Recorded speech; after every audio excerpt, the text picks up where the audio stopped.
In the 16th century, there was a powerful ruler who is still considered one of the greatest and most influential leaders of all time. His empire stretched from Morocco to India, and his military campaigns and conquests were legendary. He was also a patron of the arts and sciences, and his court was a center of culture and learning.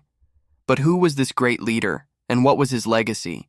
His name was Suleiman the Magnificent, and he was the Sultan of the Ottoman Empire from 1520 to 1566. Under his rule, the Ottoman Empire reached its peak of territorial extent and military prowess, becoming one of the largest and most formidable empires in history.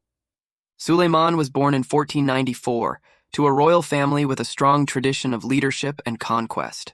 His father, Selim I, had expanded the empire significantly and made it a formidable power in the Middle East and North Africa. Selim was known for his ruthlessness and ambition, and he instilled these traits in his son.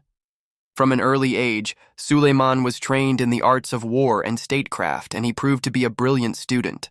He was fluent in several languages and was well-versed in theology, philosophy, and literature. When Suleiman was 26, his father died, and he inherited a vast empire that spanned from Hungary in the west to Persia in the east. One of his first acts as sultan was to execute all of his rivals and potential threats, including his own mother, who he suspected had plotted against him. This established his authority and set the tone for his reign, which would be marked by both great achievements and terrible atrocities. One of the most famous military campaigns of Suleiman the Magnificent was his conquest of Belgrade in 1521. The Ottomans had been trying to capture the city for decades, but the Hungarians had resisted their attempts. Suleiman, however, was determined to succeed, and he assembled a massive army of 80,000 men. After a 2-month siege, the Ottomans breached the city walls and captured Belgrade. This victory made Suleiman's reputation as a great conqueror, and it opened the door for further expansion into Europe. However, Suleiman did not stop at Belgrade.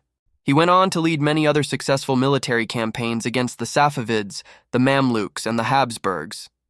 His empire reached its greatest extent during his reign, and he solidified Ottoman control over the eastern Mediterranean, the Black Sea, and the Middle East. Suleiman was also a patron of the arts and sciences, and he founded a new capital city, Istanbul, which became a center of culture and learning. He commissioned the construction of many mosques, palaces, and public buildings, some of which are still standing today. He was also a poet, and he wrote many beautiful love poems under the pseudonym Muhibbi. However, despite his many accomplishments, Suleiman was not a benevolent ruler. He was known for his cruelty and his paranoia, and he had many of his wives and concubines put to death. He also faced rebellions from his own sons, and he had them blinded or executed as well. His empire was built on conquest and oppression, and he was responsible for the deaths of millions of people. So who was Suleiman the Magnificent? He was a brilliant military commander, a great conqueror, a patron of the arts, and a cruel tyrant.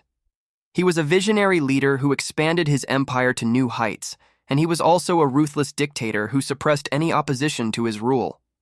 He was a man of many contradictions, and his legacy is a complex one.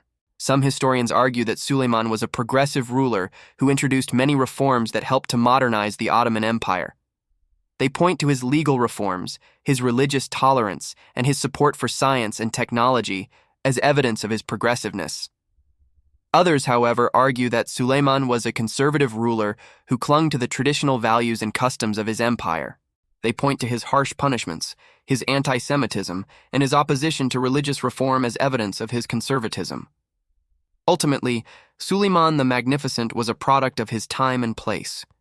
He lived in a world of violence and conquest where loyalty and obedience were paramount.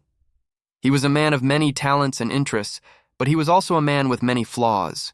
He left behind a legacy of both great achievements and terrible atrocities, and his story continues to fascinate historians and scholars today. Thank you for watching.